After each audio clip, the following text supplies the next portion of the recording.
चलिए दोस्तों, केसारी लाल यादव जी के बवाल वाले गाने के बारे में बात कर लेते हैं, जो कि ये गाना बहुत जल्द आ रहा है, बहुत खतरनाक गाना होने वाला है। तो आप लोग वीडियो को लास्ट तक देखते रहें। जो लोग भोजपुरी बूढ़ हंगामा चैनल को अभी तक सब्सक्राइब नहीं किए हैं वो लोग सब्सक्राइब कर लीजिए। चलिए वीडियो को शुरू करते हैं।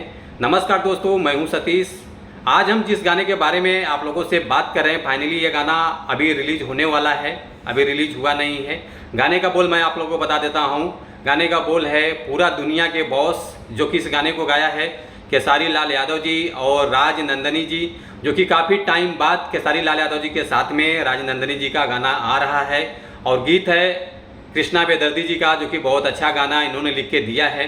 और इस गाने के म्यूजिक डायरेक्टर हैं आर्या शर्मा जी, जो कि काफ़ी बवाल म्यूजिक होने वाला है। जो कि आर्या शर्मा जी का जो भी म्यूजिक रहता है बहुत खतरनाक रहता है। और डायरेक्टर साहब का नाम है संदीप राज जी, जो कि काफ़ी अच्छा होने वाला है सब कुछ इस वीडियो में। तो ये गाना बहुत जल्द आ रहा है टी सीरीज हमारे भोजपुरी चैनल से, जो कि अभी पोस्टर पे मेंशन नहीं किया गया है ये गाना कब लॉन्च होगा। कमिंग सन में गाना चल रहा है, तो जहाँ तक अनुमान लगता है कल परसों तक हो सकता है कि इस गाने का गाना या टीजर लॉन्च हो जाएगा।